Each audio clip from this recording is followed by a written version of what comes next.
we last time we discussed simple linear regression, and we also studied the gradient descent algorithm. Okay, now move further. So yesterday what we discussed, okay, we have only one input variable and we have, as usual, normally one output variable. Okay, that was simple linear regression. And our objective was what? A simple objective was to find out a best fit line, something like this: y is equal to mx plus c. So we have to find out this m and c such that the difference between y hat means predicted and y is minimized. For that, we devise the cost function. If you can recall, the cost function was given by, it was a function of m and c, or in terms of, if you, we can also call them weight as well. Some people call it as weights, w1, w0. Some people call it as a theta1, theta0. Okay, and it was given by nothing but 1 by 2 m summation I is equal to 1 to m, or n, whatever data points are there. I is equal to 1 to n y hat minus yi whole square. Our objective was to minimize this. Okay, our objective was to minimize this. And when we plotted our j versus a single weight like m or theta, then it was coming something like this. Okay, so there will be some optimum point. So objective was to reach there. Objective was to reach here. How? We were continuously updating the weight. How we were updating the weight? The new theta weight will be given by old weight, okay, old theta weight minus learning rate. Learning rate, suppose say eta, some people denote it by alpha, partial differentiation of cost function with respect to same theta, whatever you are mentioning here. Okay, same theta, same example, del theta. Okay, that was the single case. A simple case it was. Okay, that was our objective to find out. That was the case of single variable. Now understand. Let's take to a higher level. Now suppose multivariable linear regression or multiple variable linear regression. Multivariable linear regression. Okay. This time suppose my features are like this. X1 is an input, X2 is an input, X3 is an input, X4 is an input. Okay. And Y is my output variable, and it's a regression problem, so it will be continuous output. Whatever X is, suppose it is 1, it is 1.2, it is 2.3, it is 4.5, something like 2.3, 4.5, 6.7, 8.3, and Y is something 1230, 5430, or something like this kind of output. Now the problem is what? Again, the output is same. So we have to find out regression problem because output is continuous, or 643.20, anything it can be. So how will we formulate the problem now? We will formulate the problem same way. Earlier only one variable was that. So I mentioned y is equal to mx plus c. As simple as that. One slope and one intercept. If multiple variables will come, don't worry, the problem will be same. You will mention like this.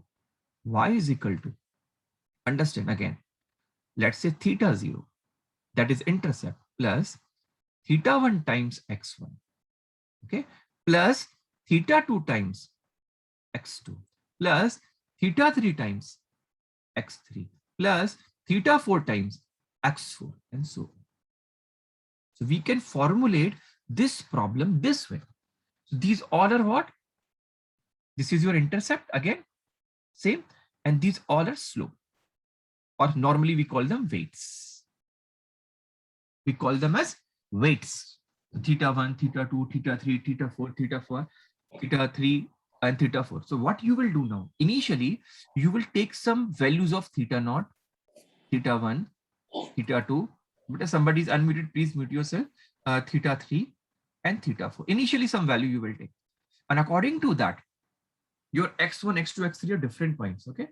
So what you will do, according to theta naught, theta 1, theta 2, theta 3, theta 4, according to that, you will find out the, after taking the value of theta naught, theta 1, theta 2, theta 3, theta 4, you will try to find out the value of y predicted, that is y hat. You will try to find out the value of y predicted. How will you do? You will take theta naught, suppose theta naught is taken as initially example 1, Then theta 1 is taken as suppose anything 0.4, theta 2 be 2.3, anything, any random value. Suppose we took. That's why initialization of weight is also important. Otherwise, you will land at a different place.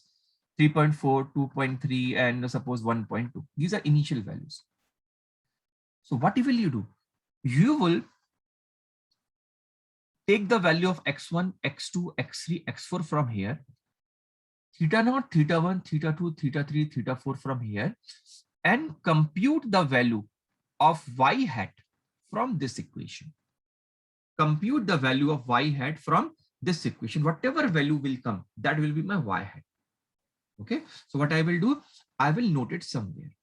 Y hat is my value calculated from this by assuming some value of theta naught, theta 1, theta 2, theta 3, theta 4, and first data point corresponding to x1, x2, x3, x4. You put it here, you get some value of theta naught. You will note it down somewhere. Okay, perfectly noted. Now, what you will do, you will repeat the same thing. You will repeat again the same thing. Now you will find out the error between the predicted value and the actual value. That is y hat minus y. And you will square it. You will square it and keep it with you in some memory. And you will move ahead again. Along with the same weights, theta 1, theta 2, theta 3, theta 4, theta 5. Okay. You will take new value of x1, x2, x3, x4 and compute with the same value of thetas. You will compute again new value of y hat, but for the second row or second data points, and you will calculate new y hat. Suppose initial row was 1. Okay, initial row was 1. So now it will be 2. You will calculate a new y hat and it will be known as y hat 2. Y hat 2, right? Minus actual value of y. What is the actual value of y corresponding? That is, suppose y2. You will square it. You will repeat this process till all the points, all the rows of data, training data is covered. You will add them. You will add them. Once you will add them, remember what we need to do? We have to divide them by 2 into number of data points, whatever data points are there. Remember, this was the way, this was the calculation that we need to do. Remember the cost function? What was the cost function? It was governed by 1 upon 2m summation or 2n summation I is equal to 1 to n y hat, that is I, minus yi whole square. Okay, and once you will cover all the points, after you have covered all the points, now you will update your weight. Now you will update for your weight after all the training points are covered. After all training points are covered, and which rule you will follow? The same rule I just mentioned in the previous slide. If you go back here, I mentioned a rule. See, this is the rule. This is simple, my rule, which is available. Right? This is my rule, which is available over here. And I can easily find out that one. I can easily find out that one without any problem. Right? I have j theta, I have the same equation. Suppose I say, so suppose I am talking about one parameter only. This is my parameter. Suppose if somebody says, okay, tell me the value, old theta I already know for particular theta. Suppose I have multiple thetas, theta 0, theta 1, theta 2, theta 3. So same process will be followed. Don't worry about that thing. Now the equation will become what? See, understand. What the equation will become? Now you can see this way. This is theta naught. So you will calculate theta naught how? New theta naught will be equal to old theta naught minus eta differentiation of loss function with respect to theta naught only. With respect to theta naught only. So you can differentiate this equation. You can differentiate this equation easily. I don't think so there should be any problem. Suppose I have two variables only. So I can write it like this. Sorry, if I have two weights only, so theta naught plus theta 1x, I can write like this. Okay, this is what my, this was what my y hat. Okay, so in the equation, I can write like this 1 upon 2n. Summation I is equal to 1 to n. See properly. Theta naught plus theta x, theta 1x minus y1 whole square, something like that. Okay, so I can differentiate this equation. I can easily differentiate the equation with respect to theta naught. How I will get? What I will get? See, if I differentiate this, means if I want to calculate delta J by delta theta naught, okay, delta theta naught. So what I will get? 2 is a constant, n is a constant, no issue with that. So we can assume this entire thing to be x square. Is x we can assume or theta we can assume. So x square differentiation becomes 2x, right or wrong? X square differentiation becomes 2x. So this 2 will come outside of the differentiation. So it will become 2 by 2n. Summation I is equal to 1 to n. Now what you will do? You will differentiate whatever you have assumed x. Same you will differentiate with respect to theta naught. That is theta naught plus theta 1x minus y whole square. And if we differentiate, this term will become 1. Okay, this term will become 1. I hope you are getting my point now, everyone. Please tell me, are you getting idea or not? So we can easily differentiate. We can easily differentiate and calculate the value of delta J by delta theta. But that's why my objective was. You can easily calculate delta J by delta theta. For theta 1, what you will do? Now you will write old theta 1. This is new theta 1 is equal to old theta 1 minus eta times del J. But this time you will differentiate with respect to theta 1. You will put the value of y again same. Theta naught plus theta 1x. And again, you can differentiate your values. Okay, so you will be able to get that value. Now, what is our objective? Remember, we have to find the optimum point where my loss is minimum. Means I need to converge there. I need to converge there. So we will have that much iteration till we converge. Once we converge, we are done with that. Okay, so that was I was discussing. In single variable, only one was available, but in multiple variables, you will have multiple inputs. Or remember, we studied 3 variants of gradient descent yesterday. One was vanilla gradient descent or batch gradient descent.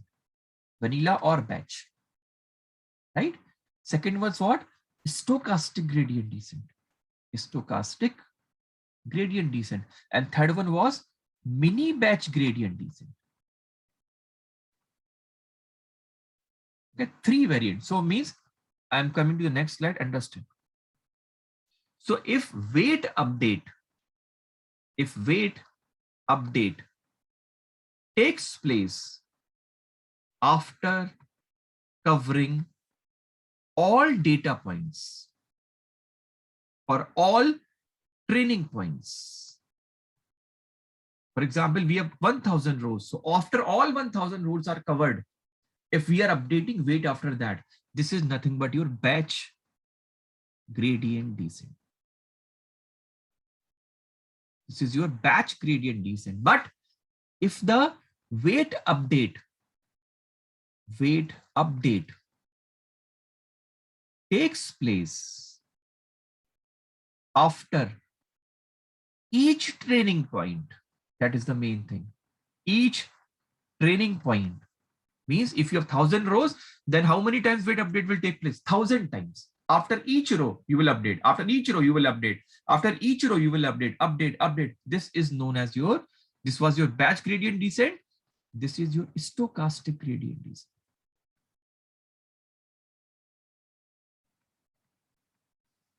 Right? And third one, known as mini batch gradient descent. Mini batch gradient descent. What it does? It's a compromise between this and this.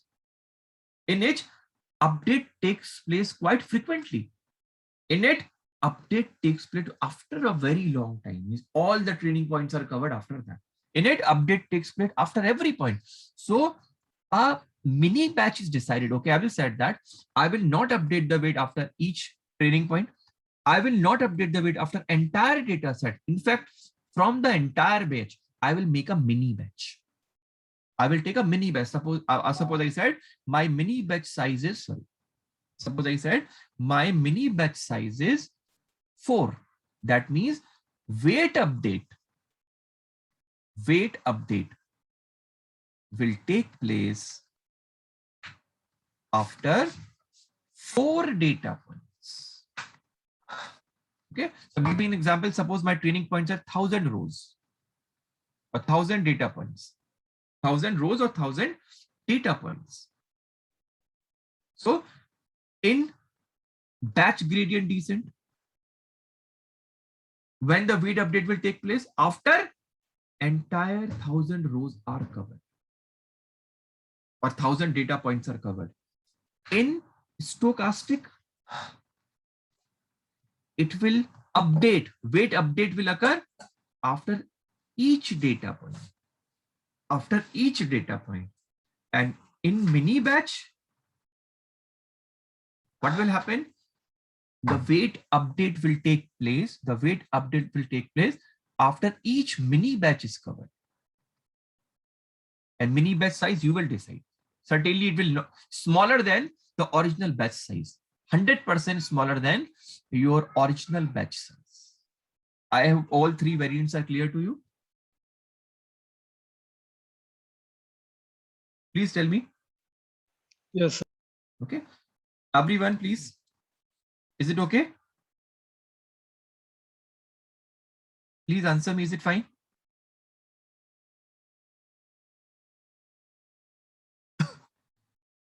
Nobody's answering.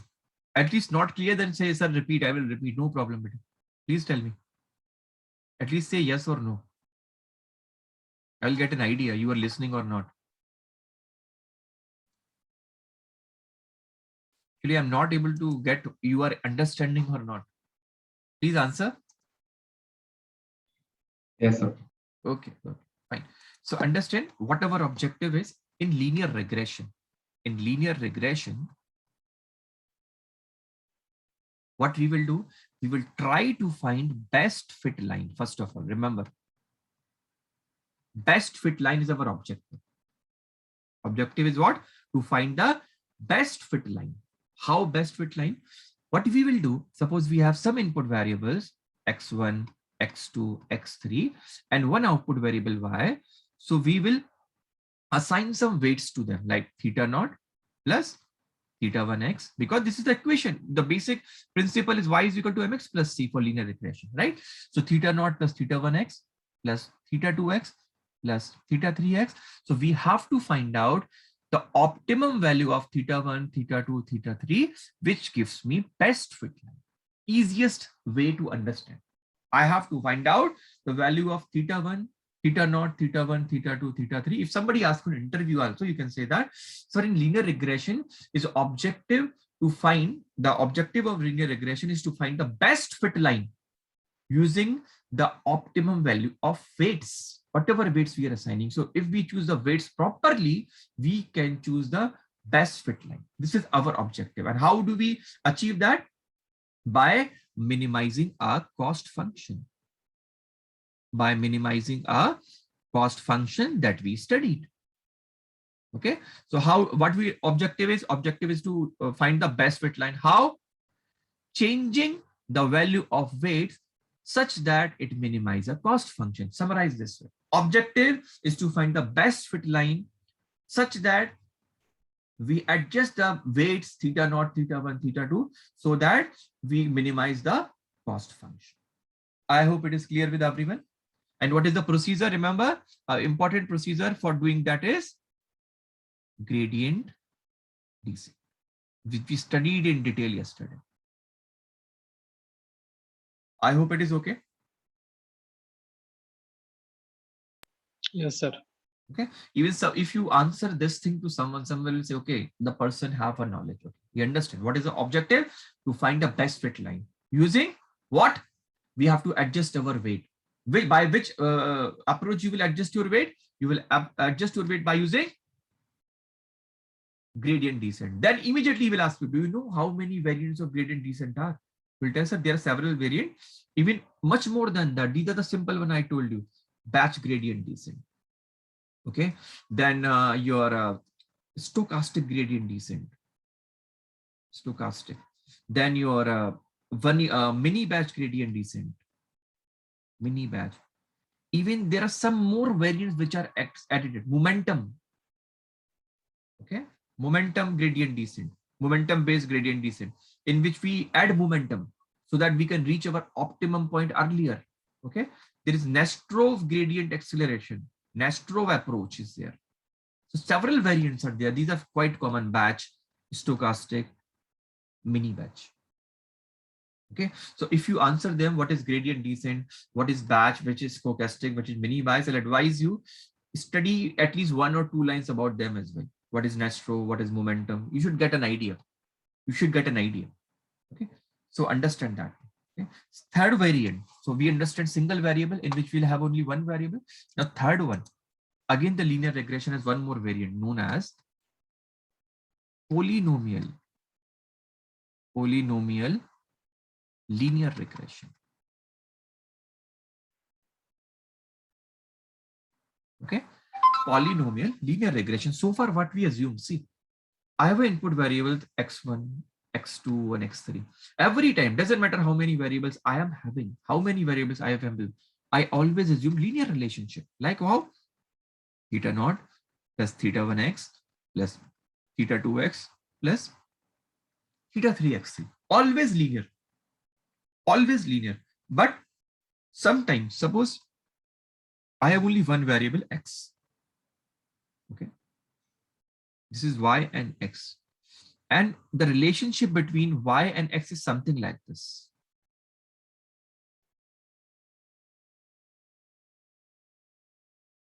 Tell me, can we achieve a best fit line for this? Will a straight line work for this scenario? Whatever point is, what is our objective? Means we should try to follow, not exactly follow, but we should try to follow the trend between y and x. Okay, for example, this was x, this was y, and our data points were something like this. Okay, so we try to find the best fit line, means we can predict the relationship between y and x. Best fit line. If we try to fit the best fit line here, is it possible to find a line which assumes, which can find a trend between y and x? Any line is possible? Tell me any line which can track the trend between these two. Any line, even if I put here, then still a difference is there. Even if I put here, a difference is there. Even if I put there, much difference. It cannot be approximated by straight line. Agree or not? Please tell me. Yes, is it sir. okay? Right? It cannot be approximated by. For that purpose, we have to go with polynomial linear regression. Polynomial. So as I told you, instead of just taking example, I can write this way: y is equal to theta naught plus theta 1x plus theta 2. Same, only one variable I'm taking, x. Okay. So theta naught plus theta 1x plus theta 2, example, x square. So see, this is a parabolic term which will appear between x and y. So now I can approximate. If not exact, I will try to approximate this parabolic shape which I'm getting here. Okay, so if this is the case between your input variable and output variable, the relationship is not linear, then you are compelled to go to polynomial regression. You may be asked, sir, it's not linear, relationship by this is not linear, then why we are calling it? Again, this is the interview question, what I'm saying.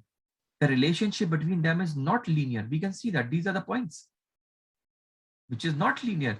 Then why it is called linear regression again? So actually, the linear regression is not with respect to the input variables. It is seen by the relationship with respect to these weights, theta naught, theta 1, theta 2. This relationship between y and these weights is still linear. Okay, this is still linear. That's why the term known as linear regression is given. Is it okay? This is an interview question. Okay, you are saying the relationship between y and x is non-linear. Why it is called as linear regression? You will say, sir, the relationship linear or non-linear in this case particularly is seen between the weights and the output variable. How is the relationship between them? As the relationship between them is still linear. Theta naught, theta 1, theta 2 and y is still linear. That's why it is still considered as linear regression. I hope it is fine, everyone, now. Yes, sir. Okay, if I ask you, if in 5 minutes summarize linear regression, so how will you summarize? If somebody asks you, please summarize, what do you mean by linear regression? Please summarize in 5 minutes. Can you summarize? In short, very short.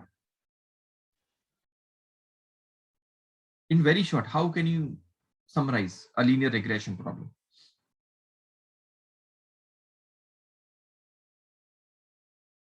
We will say that, simple this way.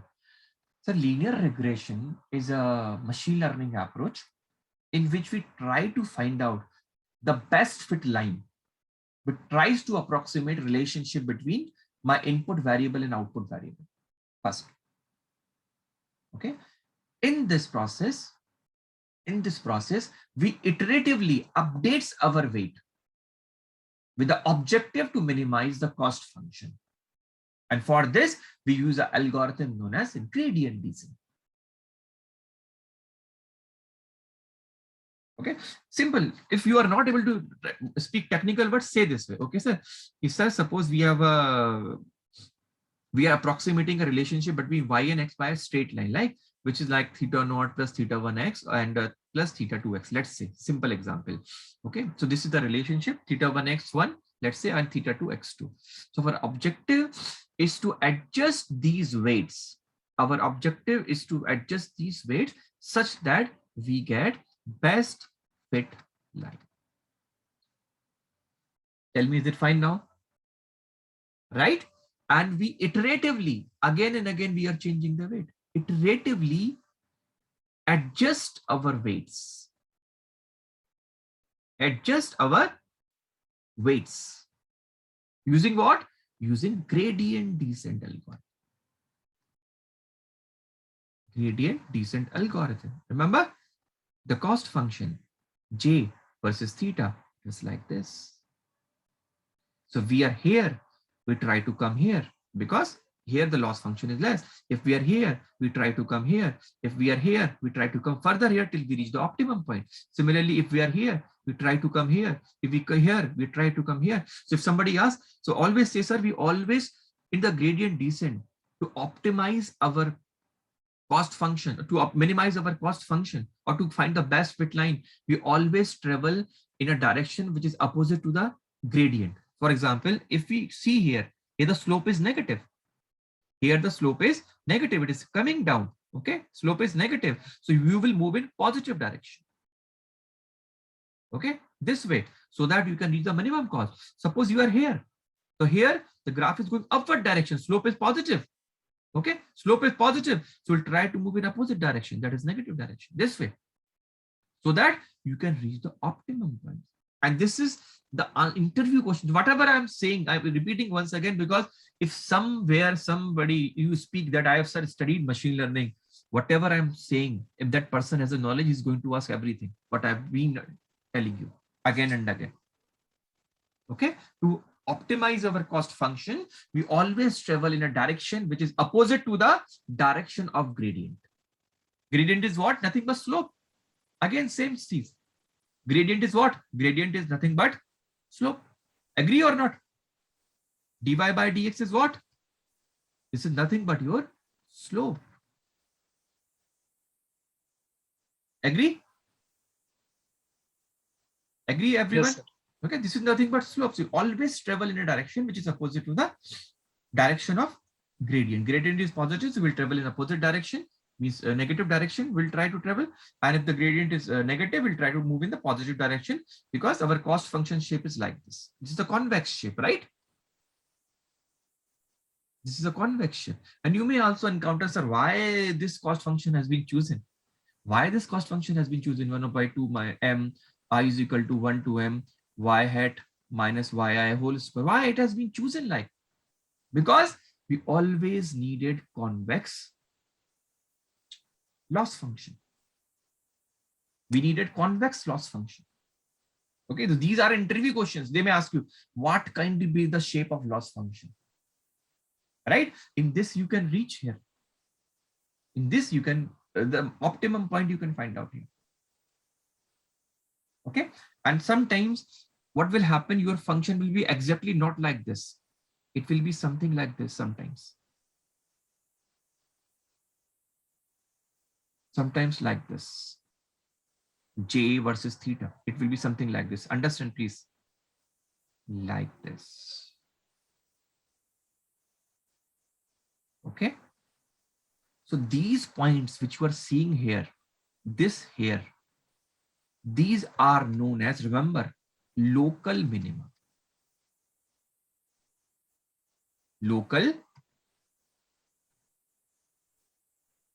minima. These are known as local minima. And this one, which is the bottomest, is known as global minima. And our objective should always be to reach at global minima. Okay. But sometimes in case of, especially in your batch gradient descent, sometimes we stuck at local minima. So we don't have to stuck at local minima. Our objective should always be reached to the global minima. And for that, different processes are there. Example, we studied stochastic gradient descent. It tries to prevent stucking at local minima. Your mini batch gradient descent tries to prevent stucking at local minima. Your momentum approach tries to avoid stucking at local minima. So one more terminology you came across, local minima. You can understand why it is known as local minima, right? In this place, if you are here, it will be seeing like, okay, see this way. Why it is calling local minima? Suppose I am at this point. The slope is what? The slope is negative, right? So I will travel in this direction. Okay, further fine. If I move here, how much is the slope? At this point, how much is the slope? Can anybody tell me? How much is the slope? Slope means what? Slantness. Is any slant? Zero, sir. Yes, zero. So what it will assume that? What it will assume? I've reached minima. Fine. No weight update needs to be take place. I've at the minima, your slope will become zero. So it will try to stay here. That's why it is known as local minima. This one local minima, but objective should be at global minima. And your batch gradient descent sometimes stuck at the local minima. The batch gradient descent. If you want to avoid them, people normally prefer your stochastic gradient descent or mini batch gradient descent or Nastrov method. All these methods are there, which you can use. I hope you get an idea now perfectly. What do you mean by local minima? And what do you mean by global minima? Objective should be to reach where we should reach? Global minimum. Yes, global minimum. Perfect. Perfect. If you want people, I will share a good book with you. Okay. There's a very good book in the machine learning. If people want to study deep, you can follow that, but it will take time. You can't say I'll study that book in 1 month and become master. You spend at least 3 months on that book. Then you can say, I know everything. Not everything, at least 70 to 80% of that. Is it fine? If you people want it, just tell me, I will share with you. Okay, but I'll advise, follow. Okay, sir, you can share. Okay, stick that, read every line of that, every line. Read only 10 pages of that every day, doesn't matter. 10 to 15 pages of each every day, but master that, what is written inside. Okay, so I'm now moving to the coding section. Let's implement that. So let me open a new Python 3 file. Okay, let me open Python 3 file. Okay, so let me import some libraries. For example, import pandas as PD. Okay. Import numpy as NP. Import matplotlib dot pyplot as ELT.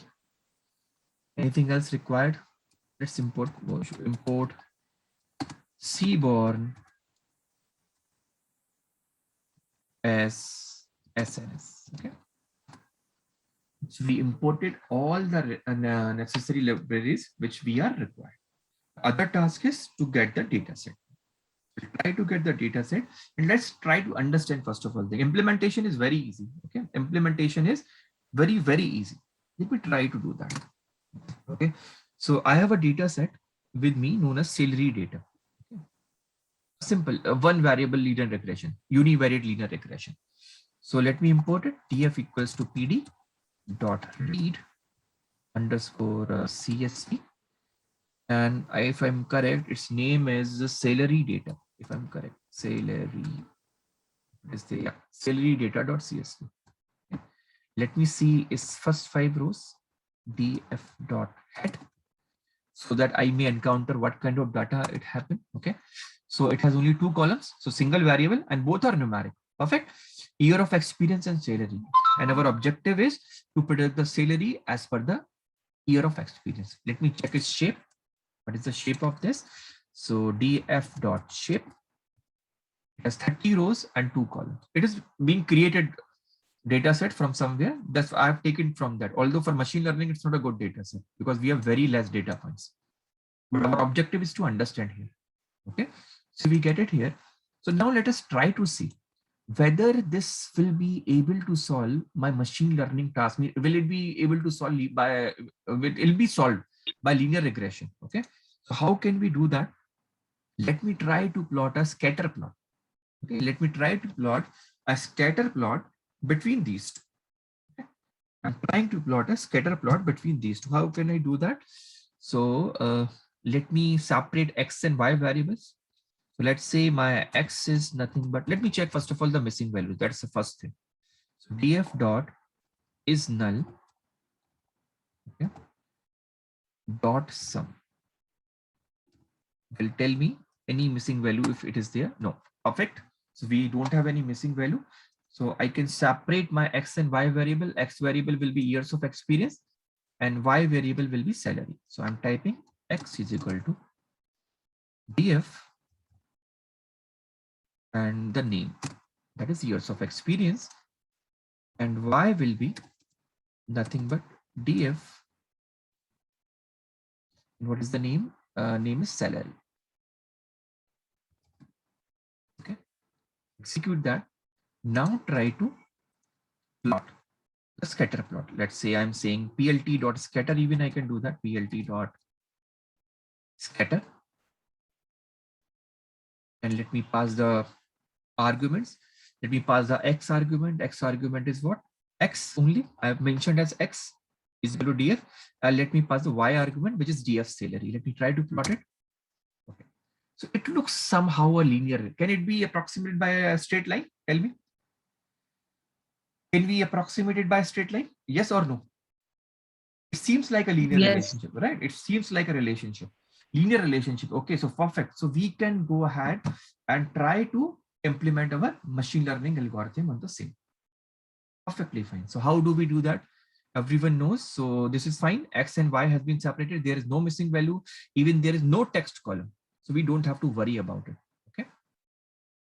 So what we can do, we can see now further. We can import our train test split. So from sklearn dot pre-processing import, sorry, sklearn dot model selection. It's not from that one. Model selection import train test split. Perfect. Now we are trying to write our X train. Okay. Comma X test, comma Y train, comma Y test. Okay. Equal to, using the function train test split, we need to specify our X variable. We need to specify our Y variable. We have to specify our test size. Okay. Suppose I am saying test size is, let's say anything you want to mention, 0.25 or 25% of the data it is taking at that. Or how many points were there? Let me check it out. 30 points are there. So 30 points can be how much? Let's take 30% of the data. 25% will become how much points out of that? It will take out to be 6.5. That's not good.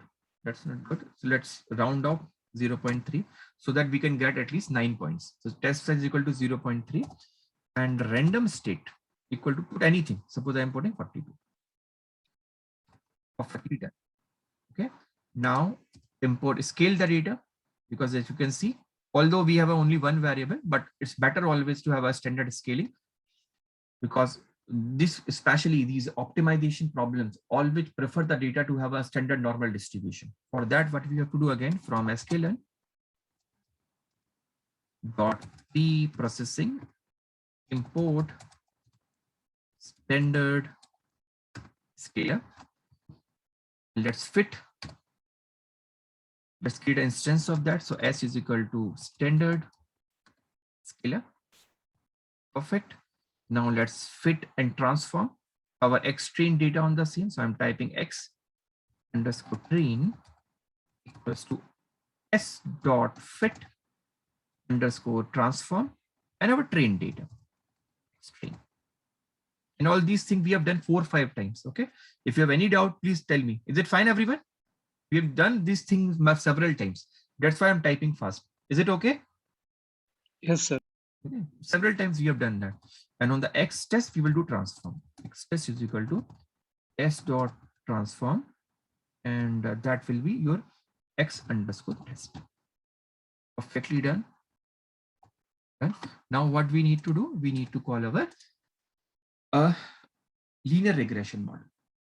Because our data is ready to be fitted in. So I'm calling from sklearn dot linear models. Remember the library, that is very important. sklearn dot linear model import linear regression. Okay, it's a class. Linear regression is a class here.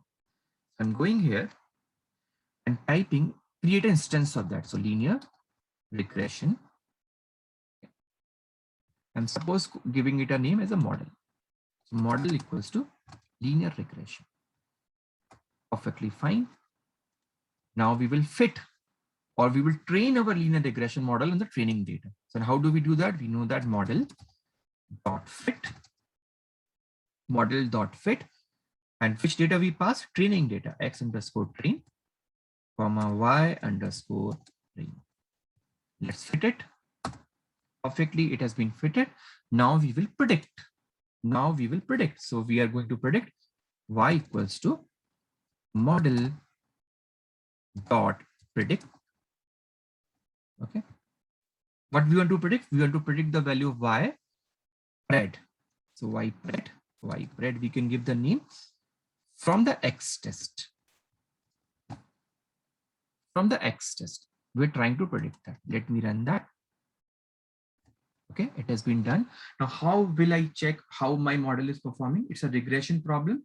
So for the regression kind of problem, there is very common matrix known as mean square error. We have discussed it earlier in the cases as well. So we can import that from sklearn dot matrix import mean square error. And there is also one parameter known as R2 score. So R2 score. Higher the R2 score, better is your regression model. Okay. Directly you can use them, mean squared error, and it needs 2 arguments. If you go there, Y true and Y predicted. Y true and Y predicted. What is Y true? Y true is my Y test.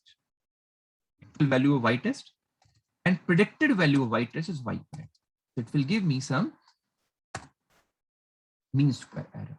Similarly, we'll try to see your R2 score. R2 score. Again needs 2 arguments, true and predicted. Same. True and pred. Same values we can pass here. Y underscore test, comma Y. Right. Let me plot it. So we are getting a good regression line, 0.941. It's a good score, 0.9. Maximum value is 1, but we are getting a value of that we want. Please tell me, is it okay till this point? Please see and tell me. Yes, sir. Okay. Now Yes, see sir.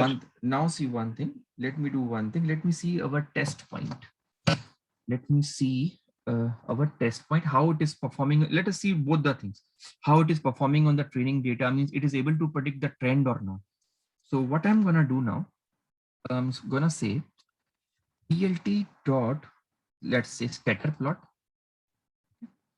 between X train and Y train. See what I am trying to do, show you. Please see X train. Take it automatically, comma Y train. Perfect. And suppose I'm setting a color as well. So color, let's say, suppose I'm setting as red, so that I can differentiate between, but I will show you'll get the idea. Is red. Okay. And within the same plot, I'm trying to plot a line plot now, plt.plot. Between what? Between what? My X train. Okay. And the, remember, one should be X value, one should be Y value. But in this case, these are the actual values of X train and Y train. I'm trying to predict the value of Y train from my model. My model name is model, right? So I'm trying to say that model.predict, see properly, model.predict, what I want to predict, the value of Y train. So I will pass here my Y train parameter. Sorry, I want to predict the value of Y train from X train. So I'll pass the value of X train here. Okay. And we can set up the color as well. Suppose I'm saying that this color needs to be blue so that we can differentiate. Okay. So I'm running that. Remember X train and Y train. Let me run this. Can you see? These red points are your training data. And the blue line that I'm getting right now, is the predicted value. We are trying to find a straight line. That was our objective is, and it is about to find it. Okay. Same thing we can do with the test data as well. Same thing exactly we can do with the test data. How? Take it, come here, put there X test, Y test. So it will be plotted as scatter plot by the red color. Now I want to see between X test and here I can pass, although it has already predicted by the name as YPred. If you can see that we have already predicted the value of YPred. Either you can put it there, you can directly pass your X test. Both will be same. Let's see from this relationship what we can, how it is performing on the test. See, again, it's performing good. That's why our R2 score was good. Okay, that's why at the beginning side, the primary thing is the data exploration. By looking at the graph, it directly came to my mind, okay, this problem can be solved by linear regression because they almost show a linear graph. So this kind of problem can be solved by linear regression. That's why data exploration is very important. You should understand. That's why you should do EDA, understand, plot your graph between each variable, see the relationship. If you are in quick hurry, at least do pandas profiling. You know that within one click, you will get all the graphs. Or if you don't want to do anything, do SNS.pairplot. SNS.pairplot. It will immediately show you all the relationships between all the multiple variables which are available for you, and study what are the pattern from them. These things we are just doing for saving the time. In real-time scenario, you have to do complete EDA that we have studied. Remove missing values, see properly how many outliers are there. Okay, remove the outliers. Everything has to be done properly. Okay, and Saturday that I have planned is we will be working only on one project from starting to end. That's why I've kept the class on Saturday. We will take one project from beginning and move till end on this Saturday, that is day after tomorrow. And same process, if you can find better, that is obvious good thing. I will never say that I'm the perfect person. Even I am a learner. So you may find a good approach as well in the internet. So you can go from that, you can follow that process. But you should know how to process. Tell me, it was fine everywhere? Is it fine? Yes, sir. Yes, sir. Okay, Yes, now I'm moving ahead. Okay, now I'm moving ahead. And let me take a new data set. Let me take a new data set. Okay? A new data set. We are working on new problem.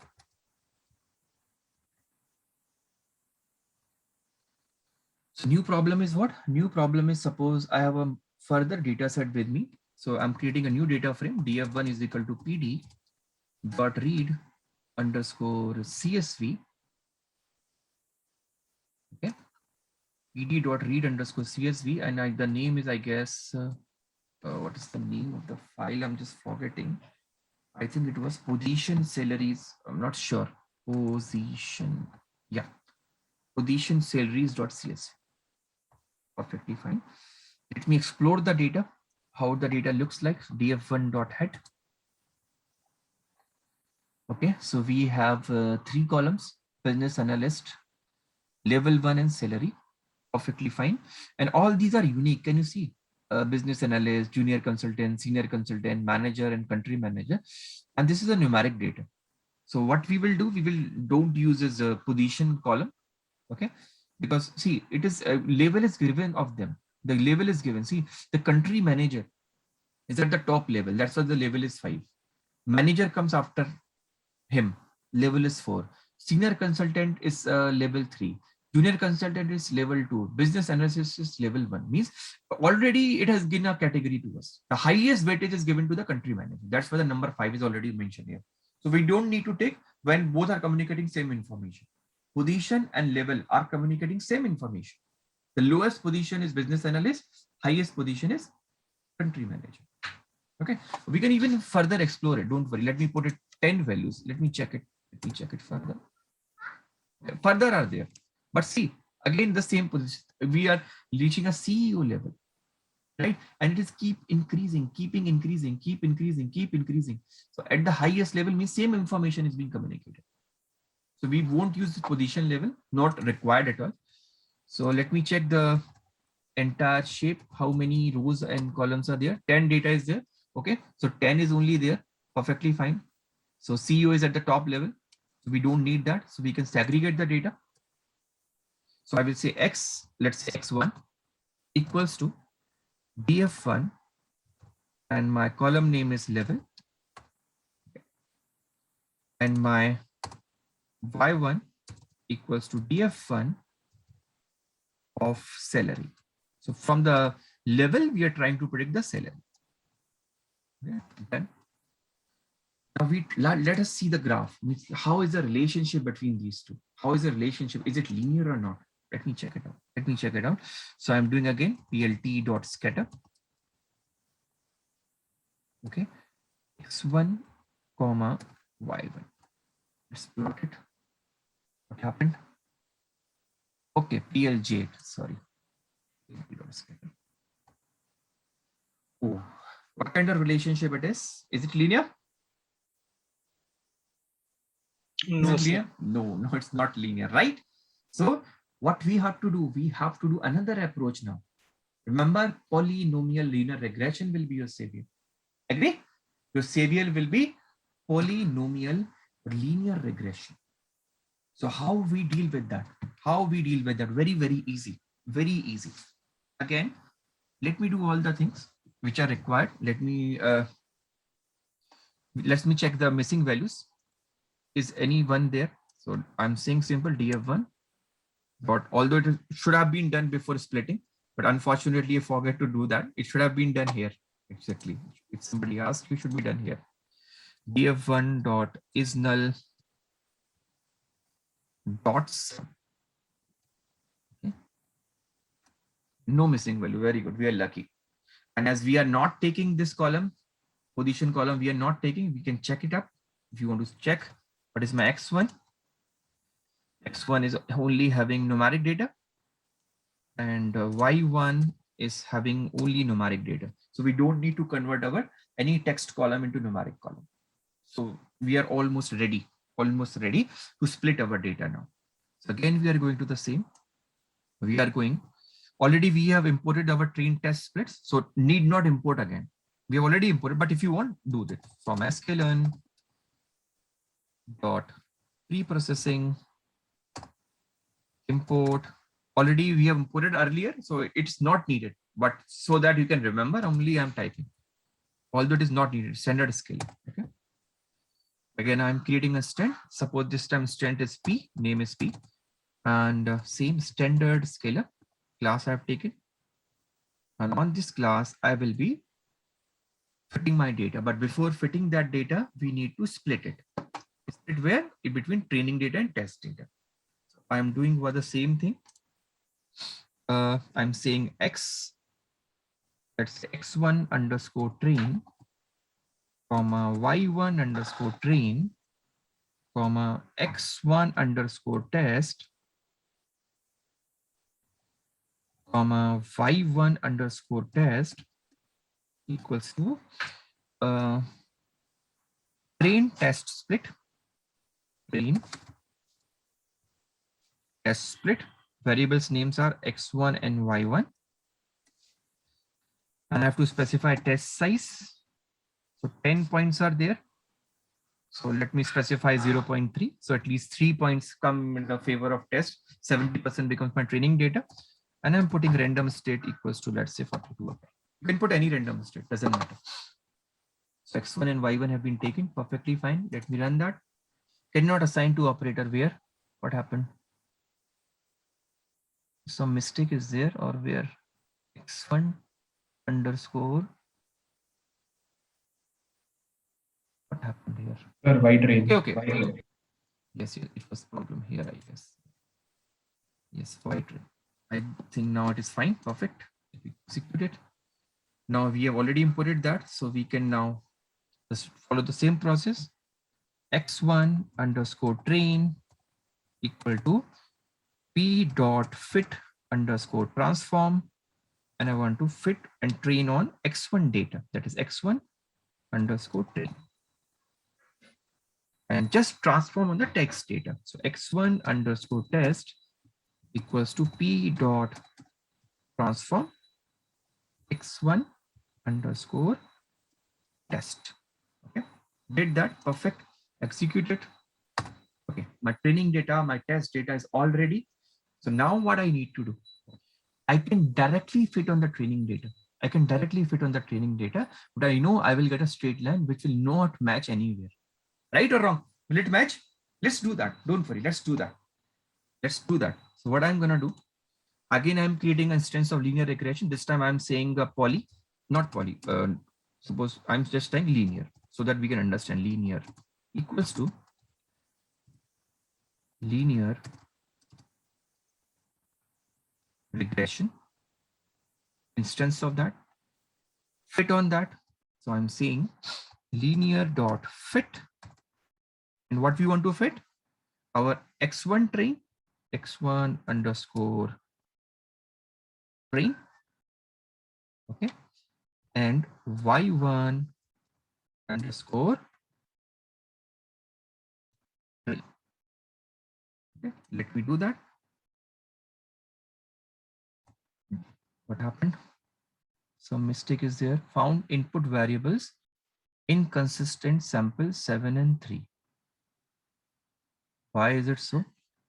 Let me check it.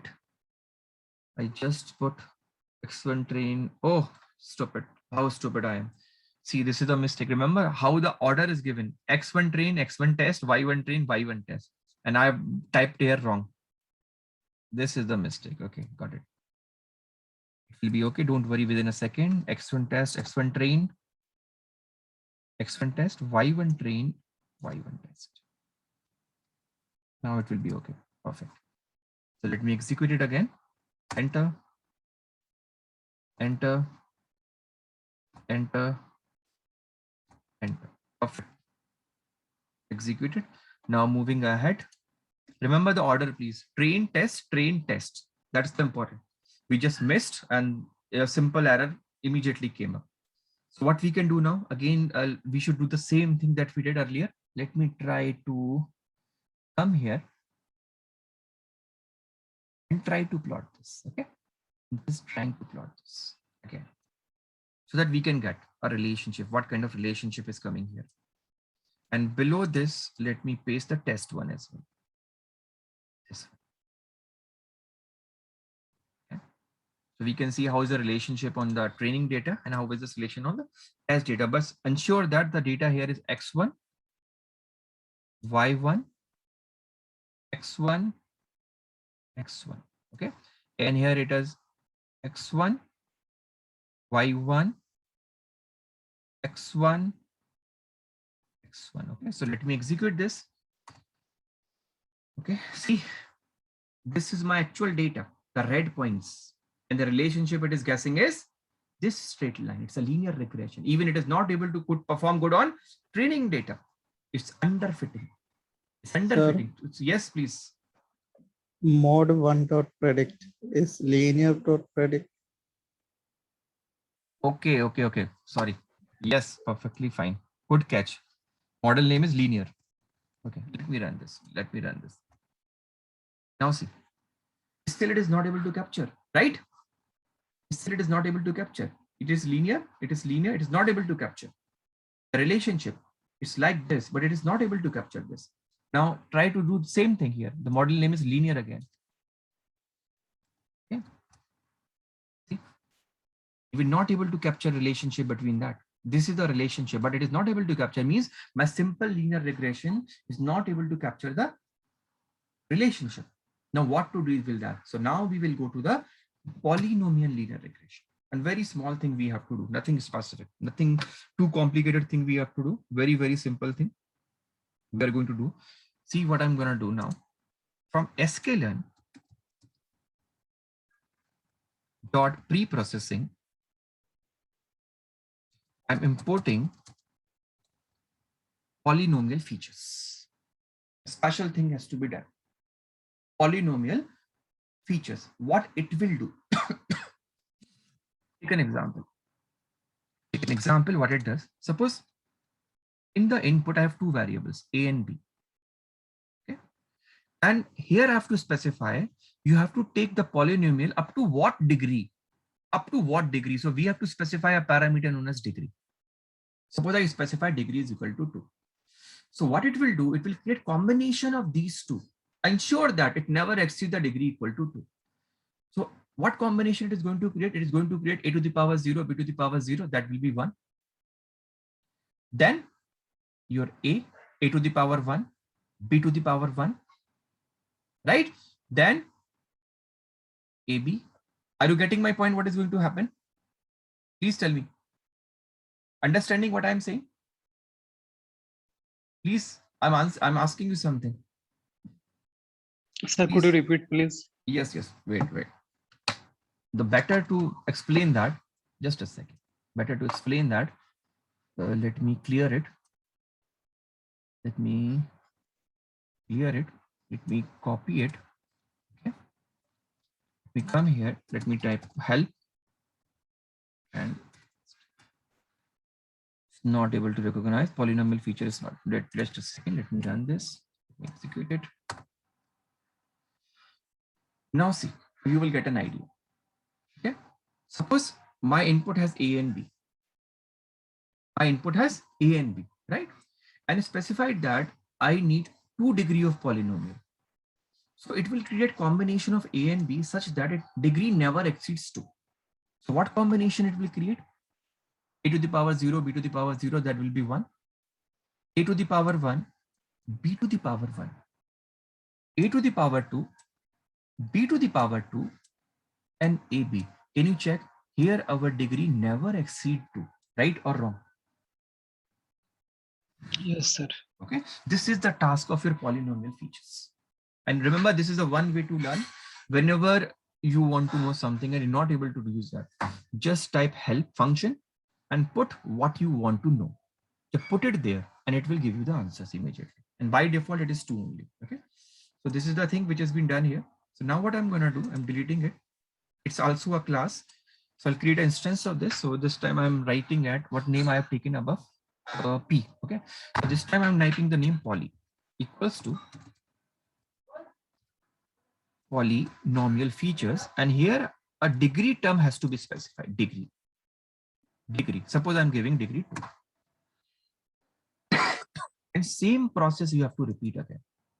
What very much like standard scaling we used to do, fit on that. So I'm saying that x1 underscore train, but this time with the polynomial feature, that p, okay, equals to poly dot fit underscore transform. And what you want to transform? x1 underscore train. I hope it is fine, everyone. Please tell me, is it okay? Yes, sir. Okay. Now, same way, we will use our x1 test. x1 underscore test underscore p, but this time we will only transform. So poly dot transform x1 underscore test. So it will create combination. So let me run that. Execute it. Now, while fitting the model, this is created polynomial features. Now nothing special has to be done. Just use the method we have doing there. Create a linear regression model now. Suppose I'm saying linear poly. The name is linear poly equals to same linear regression model. Call it linear regression. Okay.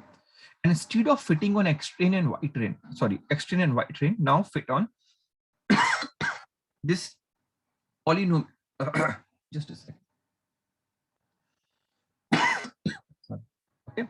Instead of that, fit on this. So what I'm gonna do, see, I'm gonna say linear poly dot fit. Okay. And now you're gonna fit on X1 train P, X1 train P, comma, Y1 underscore train. Okay. Y1 underscore train. So I'm going to fit on X1 underscore train underscore P and Y1 underscore train. Let me run this. Done. Perfectly fine. Now let us try to plot this graph again. Let's try to plot this graph again.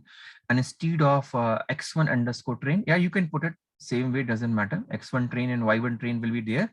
And this time I'm going to predict X1 train and linear predicted.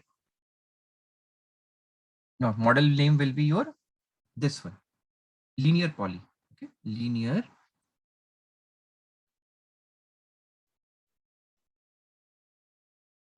poly. Okay, and you are predicting on X1 underscore train underscore P. X1 underscore train underscore P. Is it fine, everyone? So I want to plot on X train and X1 train underscore P, the predicted value what I am getting. Let me run this. There is some error. What we getting? A linear regression object is not callable. Where the mistake happened? Where it is showing linear poly dot predict. Yes, linear poly dot predict. Yes, dot predict. Yeah, let me run that. Oh, it made a mess of that. Where the mistake is happening, let me check it. Let me try to do one thing. We have fitted here X1 train, linear poly, X1 train, and Y1 train. What's the error we are getting here? Linear poly, wide regression. We have fitted that data perfectly fine. X1 train is fine.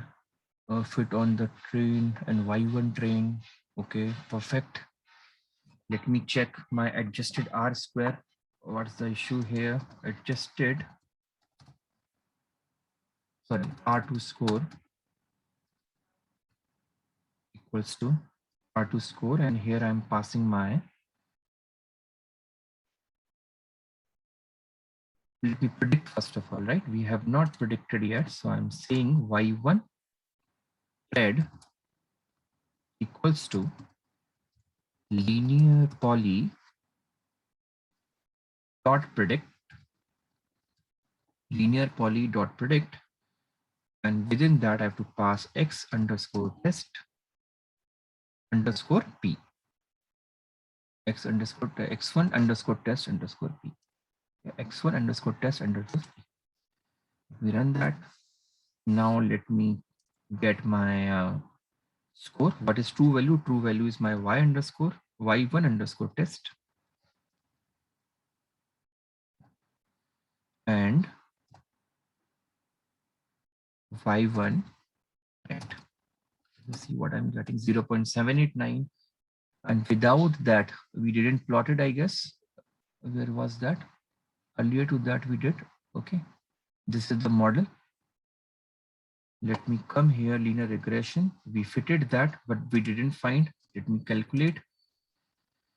Y1,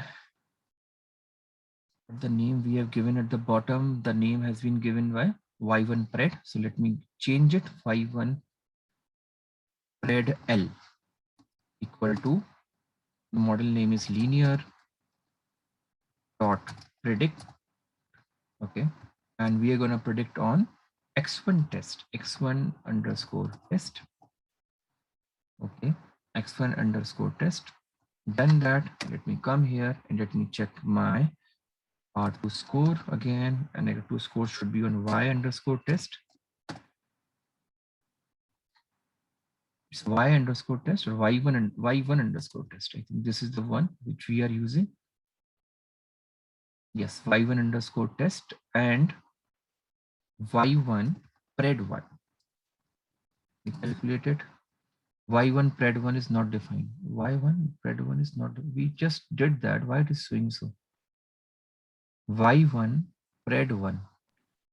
So that is L, so L. Okay, this is pred L. Yes, pred. No, I think it is. Let me check. Yes, it's Y pred 0.63. Of course, my model is performing better. 0.6387 R2 score I'm getting here.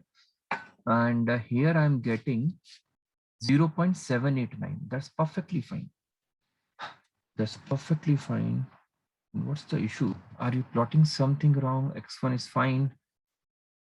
Let me try to do one thing. Linear model dot predict X1 train underscore P, which is the thing, I guess. You plot it? No. Why it is showing so scattered plot? Even score is very good in comparison to what we are getting with the linear regression. We're getting only 0.63 and here we are getting 0.78. Score is good. And where is the problem? X1 train and Y1 train is perfectly fine. X1 underscore train is fine. Linear poly we are taking, that is also fine. Dot predict on X1 train underscore P, that is my Y value. Then what is the issue? Let me check one more thing. Just a second. Y1 underscore train. I'm just giving a try. Okay, let me try to run this. Let me try to run this. Let me try to run this. Now, makes no sense. Then what is the problem here? Why it is showing so scattered? Degree is equal to 2, polynomial, perfectly fine. We fit underscore transform X1 train, poly underscore transform X1 test.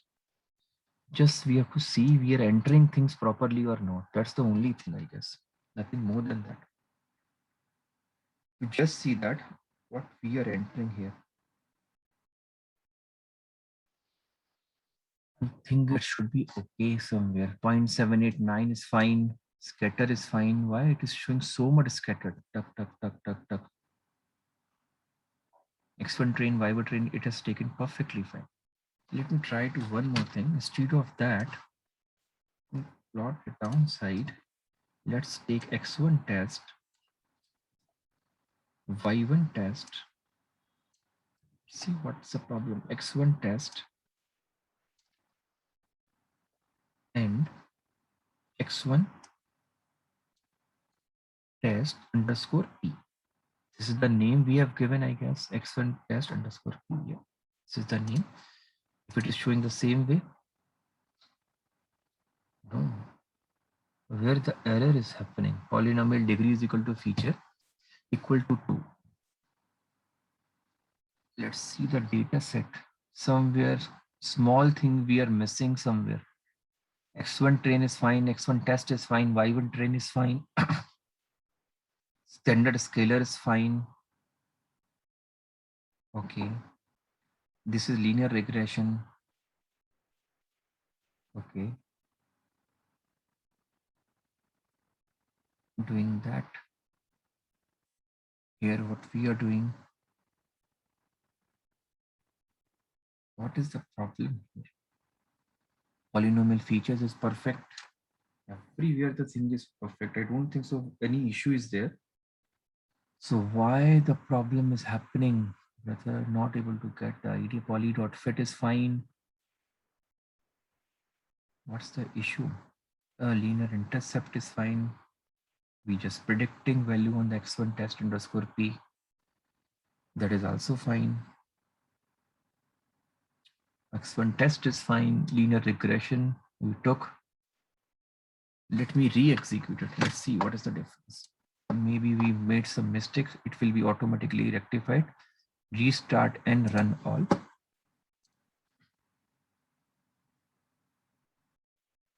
Let's see what happens. Where the error is actually. Here it is fine. And where is the problem we are getting?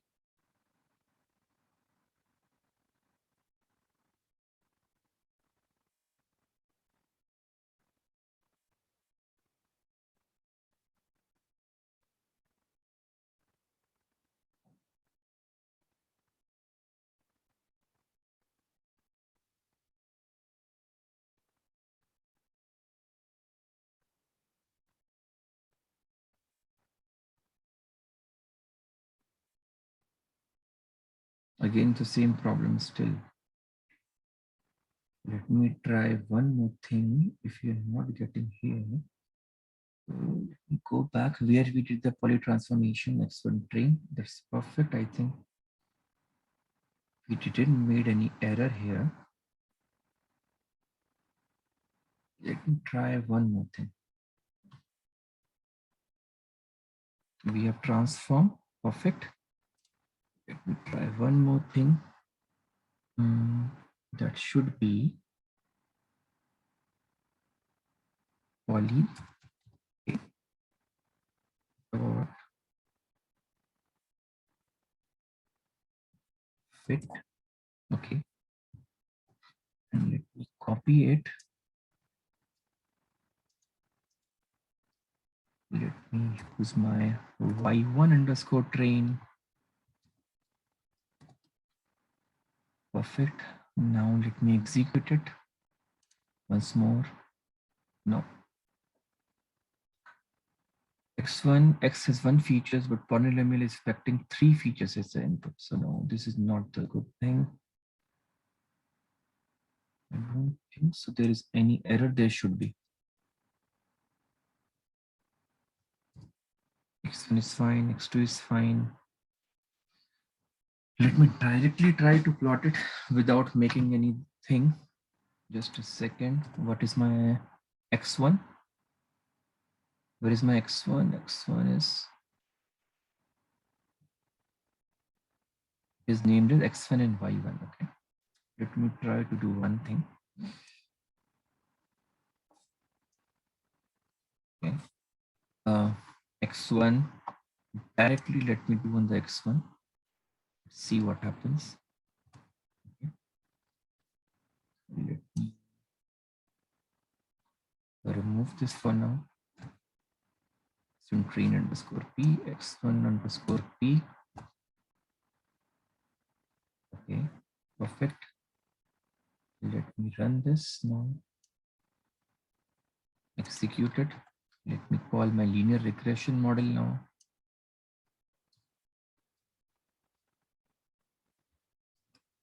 And fit this x1p.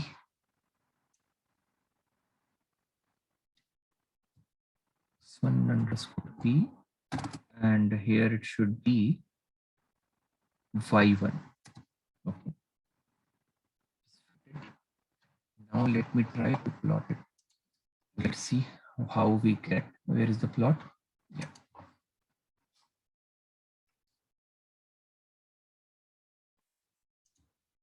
Going here, and it should be again x1 and y1. X1 comma y1. Okay. And here it is nothing but x1 and linear poly dot predict on x1 underscore p. Let me try to run this. Yeah, this time it is getting perfect. What's the problem? This time it is able to approximate the non-linear relationship. I don't know what's the problem there. I directly use x and y. Let me try to do one thing where we have done the scaling. 0.63, 0.6. This is fine. This is fine. It is perfect. It is almost same, but where is the issue now? This is the thing which is occurring. Let me delete it. Let me try to rebuild from the scratch. This is the problem we are getting. Okay. Let me delete everything below it and try to implement from scratch. And let's see what's the problem. Okay. So till this point, we have x1 and y1. Okay. X1 and y1. Okay. Let me try to do one thing. X1 train and y1 train. Let me not do standard scaling on this thing. Let me try that way. Let me try that way. Actually, data points are very small. It may be the reason it is doing due to that, but that will be confirmed. Don't worry. That will be confirmed within fraction of seconds, because if we are not dividing the data and not doing that one, means standard scaling, it is giving perfect output. So now let me do one thing. We should divide the data and don't do transformation. Let's check then. Hopefully it will be able to find it out. Let me try to check it. I think that is the issue of data points only, if I'm correct. Don't worry, let me try. So x1 is ready with us, and y1 is ready with us. Yeah. Let me go. X1 and y1 is here. So let me see first of all, once again, x1. What is x1? Okay, x1 is having all points. Y1 is having all points. Perfect. If I'm directly fitting it, it's working perfectly. Now let me try to split it again. Okay, so I'm trying to split it from this equation, but I will not transform this time. Let's see what happens. If I'm correct, it is an issue of only less number of data points. But no issue. Let me give it that. Let me give it that. Let me run this. Okay. Now let's try to use all these things which has been written here.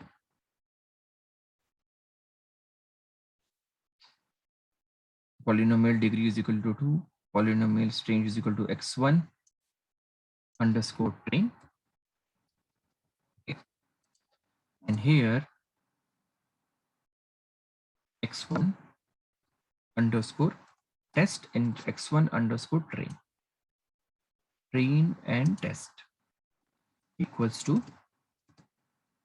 poly dot transform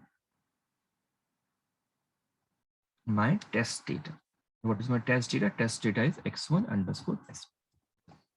Let me execute it. Perfect. Let me build a new linear regression model.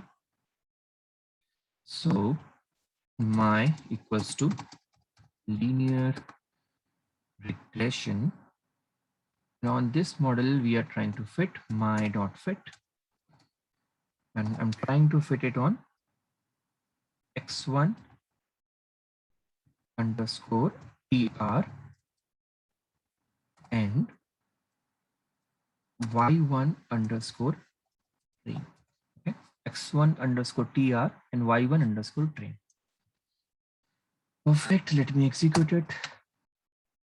First of all, let me check the score, and that we will check later on. Don't worry. So let me try to plot the graph. First of all, where the graph was plotted. This was the graph.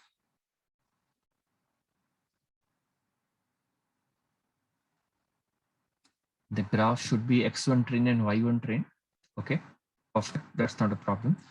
And in this case, again, x1 train, and the model name is my dot predict on x1 underscore tr.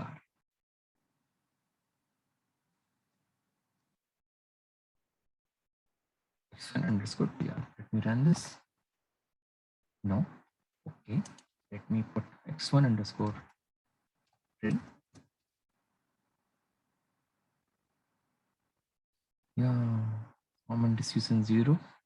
x1 underscore train. It is not able to take.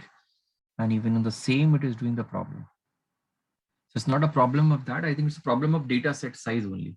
When we are doing, actually data set is very less. It's very small size. If you can see here, it is just trying to match every point. If you see that data point, I'm trying to put x1 underscore tr, and you can see what it is trying to do. It is trying to match almost every point. Can you see that? It is trying to match almost every point here. Every point it is trying to match, and that is the only issue. It is moving here, there, and trying to find out every point. See, here it is, then it came here, then jump there and trying to go back. And that is the issue why it is happening, because our training data is very less. And from that even, we have taken 30% of the rows for the testing data.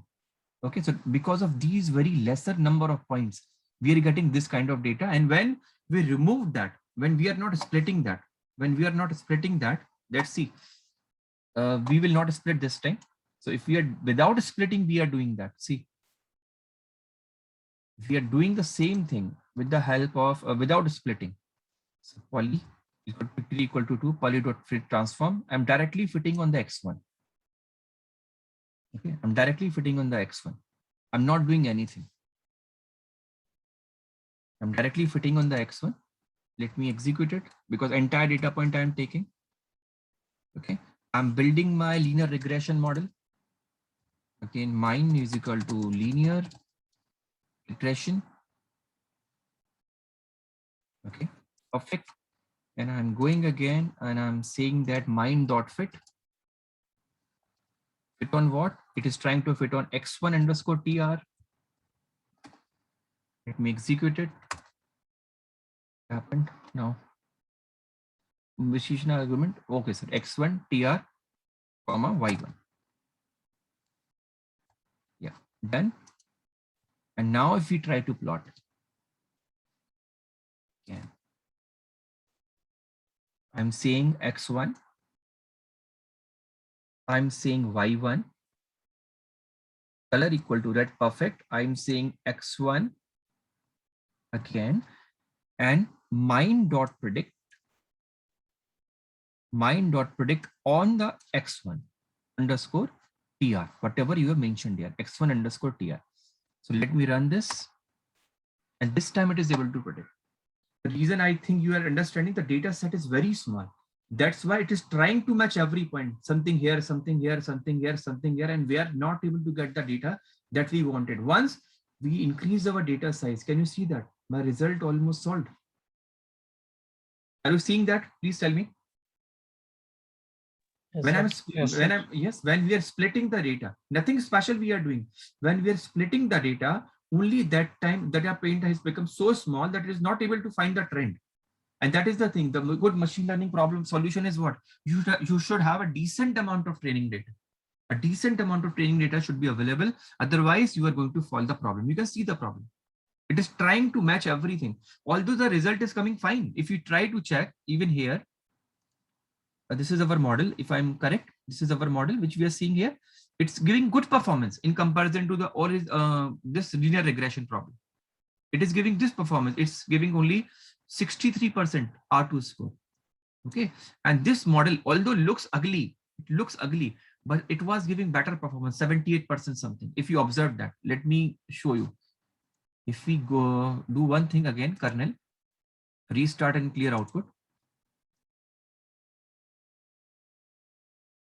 is performing, but like that, we are not able to see the polynomial thing. That was the only issue. Otherwise, it is performing good. Example, linear.fit.poly, till which point we have done? Forgot. This is the first one. New problem was this. So position.salary.csv, standard scalar, perfect. We plotted till this point. Okay, till this point, let's execute a cell above.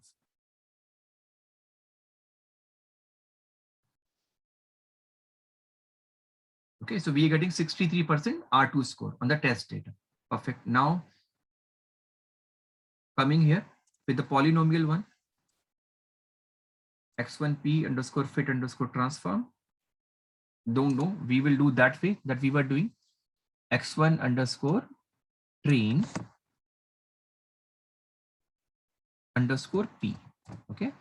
Poly dot fit underscore transform x1 underscore train. Same. The earlier which data is available here, train and test. Same data I'm picking up. Okay.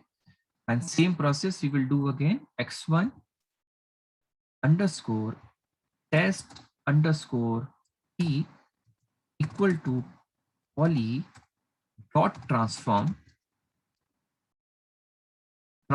on test data, that is x1 underscore test. Okay, let me run this.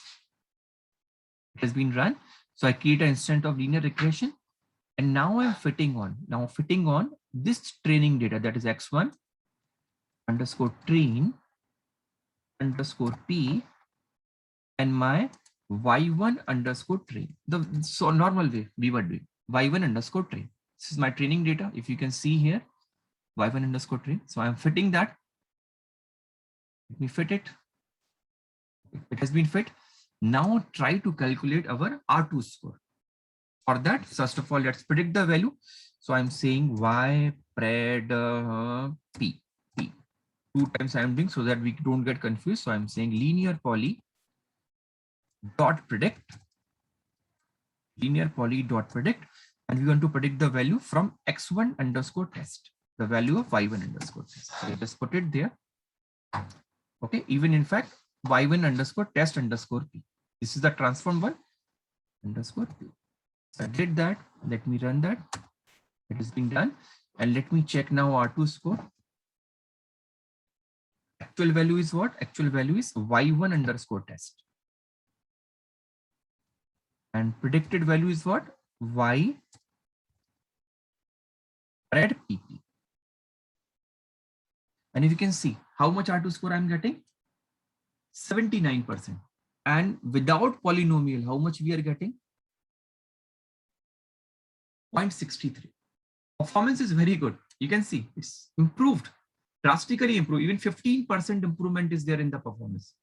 15%. But so that what our objective was to see how the polynomial regression, of course, you can see that the relationship was non-linear. This relationship is non-linear. We will not able to predict that, right? From the linear regression. That's why the score was coming very less. How much? This one, 63%. But polynomial improved our performance and make it to the how much? 78.966%. 15% improvement the polynomial did. Right? Polynomial did. But issue is that we are not able to plot it properly. The reason you get it, the points are very less. So it is trying to match everything. That's why you are getting some kind of this scattered plot that we were visualizing. I hope now it makes perfect sense. If your data is very small, what troubles you can face. Result is better. You can several times result is better. I hope you can see that. The result has been improved quite a bit. 63 in a linear regression, and with polynomial in use, we got 79%, even 16% improvement. But we are getting that scatter plot. The reason is obvious, only because it is trying to match every point, because data point is very, very 7 or 8 points. We are trying to predict the things. Even from that, it is giving better performance, but visually it looks very ugly. Visually, it looks very ugly. Is it fine, everyone? Please tell me what the problem is. Yes, sir.